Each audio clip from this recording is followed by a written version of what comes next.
Il y a des moments où Dieu ne te demande pas d'expliquer, ni de comprendre, ni même de débattre avec ton cœur. Il te demande seulement d'écouter. Et aujourd'hui, sa voix résonne dans l'esprit de ceux qui lui appartiennent. C'est une nouvelle saison. Tu n'es pas arrivé ici par hasard. Ce message n'est pas tombé devant tes yeux par coïncidence. Il vient comme une annonce spirituelle, un décret céleste, une parole qui suit un temps de brisement, d'attente ou d'incompréhension. Dieu déclare qu'il tourne la page de ce qui t'a retenu, de ce qui t'a épuisé, de ce qui n'avait plus de vie. Une nouvelle saison ne signifie pas seulement un changement visible. Elle commence souvent dans l'invisible, dans l'esprit, avant de se manifester dans la matière. Avant que les circonstances changent autour de toi, Dieu change l'atmosphère au-dedans de toi. Il retire ce qui était mort. Il déplace ce qui n'est plus utile. Il réinitialise ton cœur pour recevoir ce qui vient. Cette parole ne s'adresse pas à ceux qui veulent rester là où ils étaient. Elle s'adresse à ceux qui ont senti, sans mots, que quelque chose s'est terminé intérieurement. Ceux qui, sans preuve encore, sentent que le cœur a déjà quitté l'ancienne saison. Quand Dieu dit « c'est une nouvelle saison », il ne te demande pas si tu es prêt. Il te demande de croire que lui l'est. Il a déjà préparé ce qui suit. Il a déjà ordonné les rencontres. Il a déjà ouvert les portes que tu n'as pas encore vues. Ce message est une annonce spirituelle, mais aussi un repositionnement. Dieu ne te parle jamais pour t'émouvoir. Il te parle pour te déplacer. Une nouvelle saison commence toujours par un appel à se lever, à quitter le familier, à marcher avec lui vers l'inconnu où sa volonté t'attend. Aujourd'hui, écoute cette voix comme si tu étais le seul sur terre à qui Dieu s'adresse. Ce n'est pas seulement un message, c'est un commencement. Quand Dieu parle d'une nouvelle saison, il ne parle pas du simple passage du temps naturel. Dans la Bible, il existe une distinction entre chronos, le temps humain, le temps qui passe, et kairos, le temps fixé par Dieu, le moment choisi par Dieu, lui pour accomplir quelque chose. Le chronos, c'est ton calendrier. Le kairos, c'est le sien. Une nouvelle saison n'est pas une conséquence du hasard ou des circonstances. C'est un moment ordonné par Dieu pour faire ce qu'il n'a pas fait avant. La parole dit « Il fait toutes choses bonnes en son temps ». Ecclésiaste 3,11. Ce n'est pas quand toi tu penses que c'est le bon moment, mais quand lui décide que la maturité spirituelle, le contexte, les personnes et la préparation sont alignés. Un changement humain peut venir de ta volonté. Tu décides de déménager, de quitter un travail, de rompre une relation, de commencer un projet. Mais une direction divine, elle, te dépasse. Dieu ferme des portes que tu n'aurais jamais fermées, il retire des personnes que tu aurais gardées, il déplace ton cœur loin de choses que tu aimais, il te pousse sans que tu l'aies planifié. Une nouvelle saison de Dieu ne commence pas par une idée, mais par un décret céleste. Le prophète Ésaïe rapporte « Voici, je fais une chose nouvelle. Elle est déjà en germe. Ne la reconnaissez-vous pas » Ésaïe 43. 19. Dieu ne demande pas ton autorisation pour commencer. Il te demande seulement de reconnaître ce qu'il a déjà commencé. La Bible montre que Dieu travaille par saison. Il y a une saison de préparation, David dans les pâturages, une saison de combat, David devant Goliath, une saison de persécution, David devant Saül, une saison de règne, David sur le trône. Ce n'est pas le même David, et ce ne sont pas les mêmes exigences. Quand Dieu déclare une nouvelle saison, cela signifie qu'il a terminé une œuvre dans l'ancienne. Il ferme ce qui ne contribue plus à ton appel. Il coupe ce qui t'aurait ralenti plus tard. Il change ton environnement intérieur pour adapter ta vie à ton destin. Et souvent, Cette transition commence dans le silence, car Dieu parle avant de montrer. Le livre d'Habacuc donne une autre dimension. La vision s'accomplira au temps fixé, elle s'accomplira certainement. Habacuc 2:3. Ce qui tarde sur ton calendrier ne tarde pas sur celui de Dieu. Ce qui semble inactif en bas est en préparation en haut. Comprendre la nouvelle saison selon Dieu, c'est comprendre que tu n'es pas en train de changer de chapitre par volonté personnelle. Tu es en train d'entrer dans un temps où Dieu a déjà décidé d'agir différemment avec toi. Une nouvelle saison est un mandat, pas une sensation. Un changement intérieur que tu ne peux pas expliquer. Avant que Dieu change ton environnement, il change ton cœur. Tu te surprends à ne plus aimer ce que tu aimais, ne plus supporter ce qui avant ne te dérangeait pas, et à ressentir un détachement incompréhensible. Ce n'est pas un caprice émotionnel, c'est un réalignement spirituel. Le Saint-Esprit coupe l'attachement interne avant que Dieu coupe l'attachement externe, car c'est Dieu qui produit en vous le vouloir et le faire selon son bon plaisir. Philippiens 2:13. Dieu t'enlève l'appétit pour l'ancienne saison, afin que tu ne retournes pas vers elle comme Israël voulait retourner en Égypte. 2. Des portes se ferment sans explication humaine. Quand Dieu veut t'en sortir, il retire les options qui te maintiendraient là où tu n'as plus ta place. Tu peux prier, insister, forcer. Rien ne marche. Ce n'est pas l'ennemi, c'est Dieu qui verrouille ce qui n'est plus ta destination. Quand il ouvre, nul ne ferme. Et quand il ferme, nul n'ouvre. Apocalypse 3:7. La fermeture est une protection invisible. Dieu sauve parfois ta destinée en te frustrant temporairement. 3. Une séparation de certaines personnes devient inévitable. Dans chaque saison, Dieu trie les relations. Il ôte les personnes qui entretenaient ton ancienne identité, ton ancienne mentalité ou ton ancien rythme spirituel. Parfois, ils s'éloignent d'eux-mêmes, parfois c'est toi qui ne peux plus avancer avec eux. Deux hommes marcheront-ils ensemble s'ils ne sont pas d'accord? Amos 3:3. Joseph n'est pas devenu gouverneur entouré de ses frères jaloux. Abraham n'a reçu la promesse qu'après s'être séparé de Lot. Certaines promesses ne s'ouvrent qu'après séparation. 4. Une accélération surnaturelle apparaît dans un domaine précis, tu peux avoir attendu des années, et soudain, tout s'aligne en quelques jours. Des grâces inhabituelles, des rencontres stratégiques, des confirmations successives, des réponses rapides apparaissent. L'accélération n'est pas un hasard. Elle prouve que Dieu a déplacé ton calendrier vers sa saison. Le Seigneur hâtera ces choses en leur temps. Ésaïe 60, 22. Ce que tu n'arrivais pas à produire par la force de ta détermination, la faveur de Dieu le produit sans effort humain. Quand c'est le temps de Dieu, la résistance du passé perd sa force. 5. Une paix profonde malgré l'inconnu s'installe. Ce signe est l'un des plus puissants. Rien autour de toi ne donne de garantie, mais tu sens une paix qui n'a aucune logique humaine. Tu ne comprends pas tout, mais tu sais intérieurement que tu n'es plus dans l'ancien, et que Dieu prend le contrôle. Et la paix de Dieu, qui surpasse toute intelligence, gardera vos cœurs. Philippiens 4:7. Dieu donne cette paix non pas quand tout est organisé, mais au moment où ton esprit franchit le seuil de la nouvelle saison avant ta vie visible. Quand Dieu t'amène dans une nouvelle saison, il change d'abord ton intérieur pour t'empêcher de t'accrocher à l'ancien. Il ferme les portes qui auraient retardé ta croissance. Il retire certaines personnes pour protéger ta destinée. Il accélère subitement ce qui dépend de sa main. Et il scelle tout cela par une paix qui dépasse ton intelligence. Une nouvelle saison ne commence pas quand ça se voit.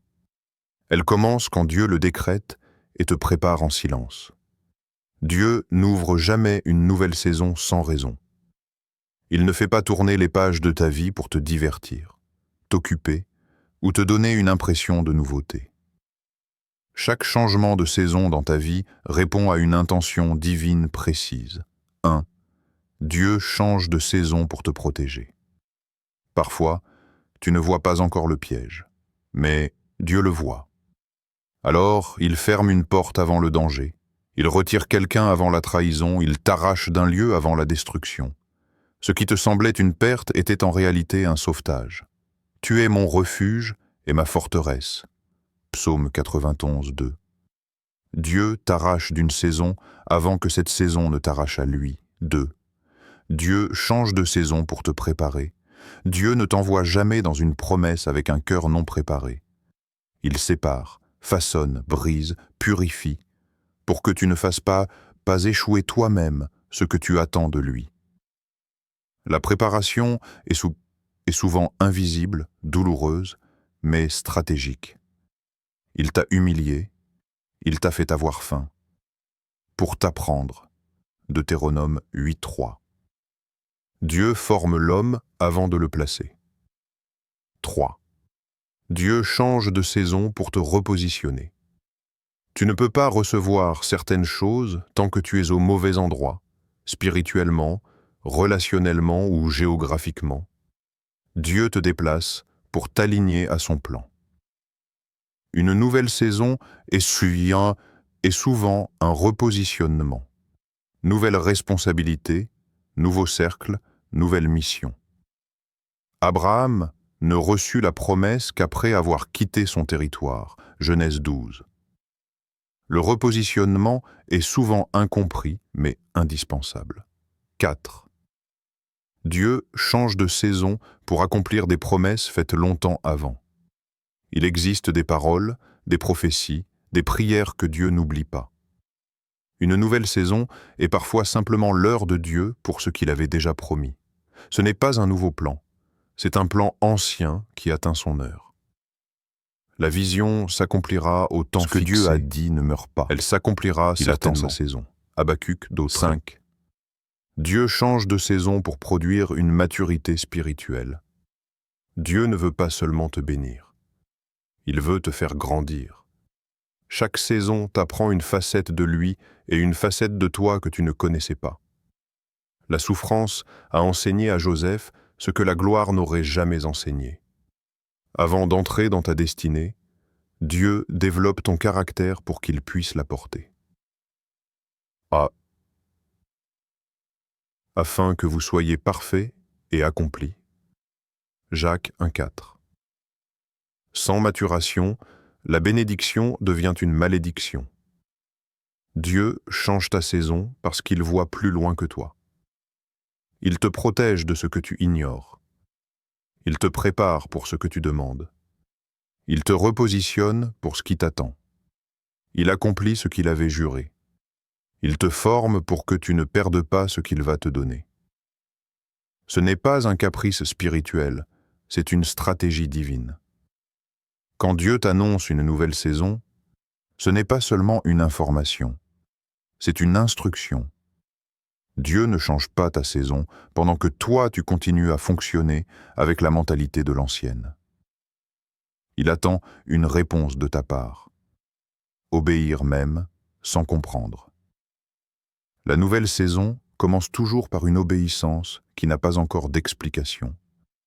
Dieu te demandera peut-être de quitter, de commencer, de semer, de te taire, de changer de posture, sans preuve, visible. Nous marchons par la foi et non par la vue. 2 Corinthiens 5,7. Tu n'as pas besoin de comprendre pour obéir. Tu as besoin de faire confiance. L'instruction précède la manifestation. Clôturer l'ancienne saison proprement Dieu ne transporte jamais ce qui est toxique dans une nouvelle saison. Avant de faire entrer Israël en Canaan, il a séparé Israël de l'Égypte. Avant la promotion vient la clôture. Clôturer signifie pardonner sincèrement, rendre ce qui doit être rendu, abandonner les relations, projets ou habitudes qui appartiennent au hier, fermer des cycles de rancœur, de dépendance, de compromis. Ce que tu refuses de fermer reviendra te poursuivre dans la prochaine étape. Marcher dans la sanctification et la mise à part. Dieu ne donne pas des choses acrées à des cœurs encore mélangés. Une nouvelle saison demande une nouvelle consécration. Pas une perfection, mais une séparation, une distinction volontaire. Sanctifiez-vous, car demain l'Éternel fera des prodiges. Josué 3,5. Les prodiges ne précèdent pas la sanctification, ils la suivent.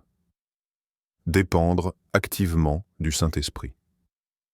Ce qui commence par l'Esprit ne peut pas être continué par la chair. Une nouvelle saison te dépasse par définition. Tu ne peux pas la gérer avec l'ancienne logique. C'est un temps d'écoute, de sensibilité, de ralentissement intérieur, d'obéissance aux signaux subtils. Que celui qui a des oreilles entende, Apocalypse 2,7. Ce n'est pas le plus intelligent qui avance, c'est le plus guidé. Ne pas retourner en arrière comme la femme de Lot. Le plus grand ennemi d'une nouvelle saison n'est pas Satan, c'est la nostalgie. Beaucoup ne ratent pas parce qu'ils n'ont pas entendu Dieu, mais parce qu'ils ont regardé en arrière. Le passé te semble plus sûr uniquement parce qu'il est connu, pas parce qu'il est meilleur. Souvenez-vous de la femme de Lot, Luc 17, 32. Elle n'est pas morte par désobéissance d'action. Elle est morte par désobéissance de regard. Dieu ne t'amènera jamais dans un futur que tu continues de comparer à ton passé. Dans une transition divine, Dieu attend de toi l'obéissance sans explication, la fermeture propre de ce qui est terminé, la sanctification qui ouvre la porte au prodige, la dépendance totale au Saint-Esprit, le refus absolu de retourner en arrière. Dieu ne demande pas ta perfection, il demande ton alignement. Une saison nouvelle n'est pas activée par des émotions, mais par des réponses spirituelles. Ce que Dieu a décrété ne s'imposera pas sans ta coopération. Une nouvelle saison est une opportunité divine, mais elle peut être manquée. Ce n'est pas que Dieu retire sa promesse, mais que l'attitude du cœur empêche la grâce de s'installer. Beaucoup voient la porte s'ouvrir, mais peu la franchissent pleinement. Voici 5 erreurs qui bloquent ou retardent la manifestation de la saison que Dieu prépare. 1. L'impatience. Dieu travaille dans le temps, pas dans la précipitation. Quand tu veux courir avant d'être formé, tu produis Ishmaël au lieu d'attendre Isaac. L'impatience t'amène à créer avec ta chair ce que Dieu voulait produire par son esprit. Par la foi et la persévérance, ils héritent des promesses. Hébreux 6, 12. Ceux qui savent attendre voient en la gloire, ceux qui se pressent se fatiguent. 2. La nostalgie du passé. Regarder constamment en arrière t'empêche d'avancer. Dieu ne bénit jamais une saison que tu refuses de quitter. Tant que ton cœur demeure dans ce qui était, tu ne peux pas habiter ce qui vient. Ne pensez plus aux choses passées. Voici, je fais une chose nouvelle. Ésaïe 43, 18 à 19. Le passé doit devenir un témoignage, pas une prison. 3. La comparaison. Rien n'étouffe plus vite la paix qu'une comparaison constante. Dieu n'a pas le même calendrier pour chacun. Ce qui fleurit chez ton frère aujourd'hui fleurira peut-être chez toi demain. L'envie te fait mépriser ton propre processus. Chacun recevra sa propre récompense selon son propre travail. Première épître aux Corinthiens 3, 8. Ton kairos ne se mesure pas avec celui des autres. 4. La résistance à la coupe de Dieu. Avant chaque élévation, Dieu coupe. Mais beaucoup crient quand il taille, croyant qu'il punit alors qu'il prépare. Refuser la coupe, c'est refuser la croissance. Tout sarment qui porte du fruit, il l'émonde afin qu'il porte encore plus de fruits. Jean 15, 2. Ce que Dieu enlève n'est jamais une perte. C'est un investissement caché. 5. L'autosuffisance. Penser qu'on peut avancer sans dépendre de Dieu, c'est le plus grand piège. Tu peux avoir les dons, le talent, la stratégie, mais sans sa présence, tout devient stérile. Sans moi, vous ne pouvez rien faire. Jean 15. 5. La nouvelle saison n'est pas pour les forts, mais pour les dépendants.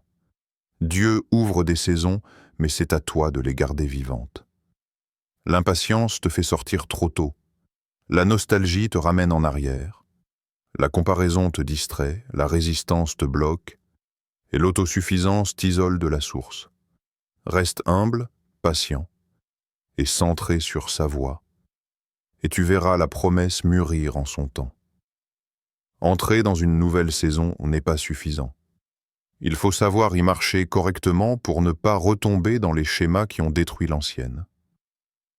Une nouvelle saison demande de nouvelles pratiques, une nouvelle posture et un nouveau niveau de vigilance spirituelle. 1. Bâtir de nouvelles routines spirituelles. La saison qui vient ne se soutient pas avec les disciplines de la saison précédente. Si Dieu élargit ta responsabilité, il élargit aussi ta profondeur spirituelle. Cela implique de renforcer ta vie de prière, heure fixée, non quand je sens. Ton temps dans la parole, lecture structurée, pas aléatoire. Le jeûne périodique, non pour forcer Dieu, mais pour aligner ton âme. Ce que Dieu t'a donné spirituellement doit être entretenu intentionnellement. 2. Aligner tes décisions à la parole et non à tes émotions. La nouvelle saison implique des décisions nouvelles, mais chaque décision doit être filtrée par l'Écriture, pas par la peur, la pression ou l'entourage.